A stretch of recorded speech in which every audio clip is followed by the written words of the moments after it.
6 शादियां 22 बच्चे। जेकब जुमा जब 73 बरस के थे तब जुमा कुनबा इतना बड़ा था। बावजूद इसके जुमा 7वीं शादी के लिए बेकरार थे। ये उनके चरित्र का वो पहलू है जिसकी चर्चा दुनिया भर में हुई। 67 बरस की उम्र में आखिरी बार पिता बनने वाले जेकब जुमा पर बलात्कार के आरोप भी लगे। 31 साल की महिला ने साल 2005 में जेकब जुमा पर घिनौने आरोप लगाए। एड्स पॉजिटिव पीड़िता के साथ उनकी करतूत की अदालत तक ने निंदा की। ऐसे ही जेकब जुमा पर भ्रष्टाचार के एक नहीं कई आरोप लगे। बतौर राष्ट्रपति उन पर स्टेट कैप्चर की तोहमत भी लगी। टेली सीरीज के इस एपिसोड में देखिए जुमा, cause of commotion. 20 April 2010 क्वाजुलु Natal, दक्षिण अफ्रीका। दक्षिण अफ्रीका के राष्ट्रपति जैकब जुमा की 6वीं शादी थी।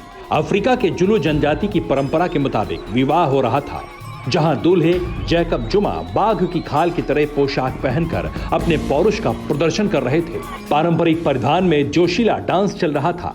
जैकब जुमा टांग पटक पटक कर खुद को जवानों से दमदार साबित करने पर तुले थे, लेकिन उम्र का तकाजा था। जुमा उछल कूद करते करते धड़ाम हो गए।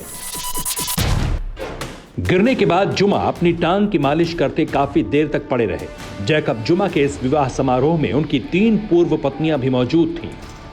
बोंगीवी ग्लोरिया नगेमा से शादी के बाद 68 बरस के जुमा पिता भी बने।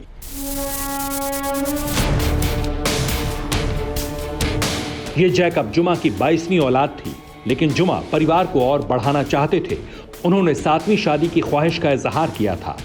ये जैकब जुमा का कैरेक्टर है, जिनके लिए महिलाएं मजाक की चीज थीं। जैकब जुमा संसद तक में महिलाओं का माखौल उड़ाने से बाज नहीं आते थे।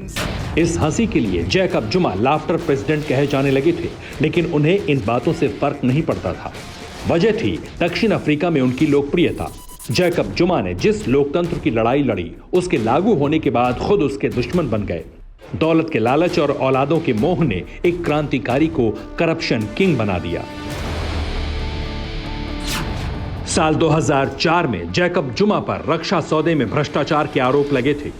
कारोबारी शाबिर शेख ने वेलोर क्लास फ्रिगेट की खरीद घोटाले में जुमा का नाम लिया था। रक्षा सौदे में हुए घोटाले की रकम से जुमा का आलीशान आशियाना बनाया गया था। 2 जून 2005 को शाबिर शेख को इस केस में दोषी पाया गया। उसे 15 साल जेल की सजा सुनाई गई। घोटाले में शामिल रहे जैकब जुमा को उपराष्ट्रपति के पद से हटा दिया गया।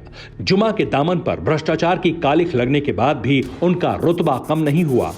महज 4 साल बाद जैकब जुमा ने दक्षिण अफ्रीका का तख्त संभाल लिया। 2009 में राष्ट्रपति बनने के साथ उन्होंने खुद और करीबियों पर लगे करप्शन के केस खारिज करवा दिए। हालांकि राष्ट्रपति के 2 कार्यकाल में जैकब जुमा पर भ्रष्टाचार के 2 दर्जन से ज्यादा बड़े आरोप लगे। इनमें साल 2018 में गुप्ता गेट उनके गले की हड्डी बन गया। गुप्ता गेट की कहानी विस्तार से जाने उससे पहले जुमा कैसे फंसे, ये देखिए। 16 मार्च 2018 को दक्षिण अफ्रीका के सार्वजनिक अभियोजन निदेशक ने पुष्टि कर दी कि पूर्व राष्ट्रपति जैकब जुमा को भ्रष्टाचार के 18 मामलों का सामना करना पड़ेगा। इसमें धोखाधड़ी, मनी लॉन्ड्रिंग के 700 से अधिक मामले शामिल थे।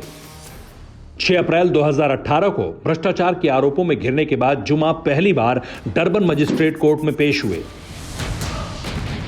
यह मुकदमा हाई कोर्ट से सुप्रीम कोर्ट तक पहुंचा। 11 अक्टूबर 2019 को अफ्रीकी उच्च न्यायालय ने जुमा की 16 मामले में मुकदमे खत्म करने की अपील ठुकरा दी। यहीं से जुमा के जुर्म साबित होते चले गए, लेकिन जुमा अदालत के आदेशों की नाफरमानी करने लगे। 28 जनवरी 2019 को जुमा को गवाही के लिए पेश होना था, लेकिन वो अदालत नहीं पहुंचे। इसका मुकदमा चला, जिसमें जुमा को 29 जून 2021 को सजा सुना दी गई। अदालत के फैसले के बाद दक्षिण अफ्रीका में हड़कंप मच गया था। जैकब जुमा समर्थक प्रदर्शन करने लगे थे। पुलिस पर अदालती आदेश पर अमल करने का दबाव था, लेकिन जुमा समर्थकों के तेवर देख गिरफ्तारी को कई दिन तक टाल दिया गया। पुलिस की तरकीब थी कि जुमा खुद सरेंडर करें। जैकब जुमा इसके लिए राजी नहीं हो रहे थे। जब वो गिरफ्तार होने को तैयार हुए, तब तक दक्षिण अफ्रीका में दंगे का प्लान रेडी हो चुका था।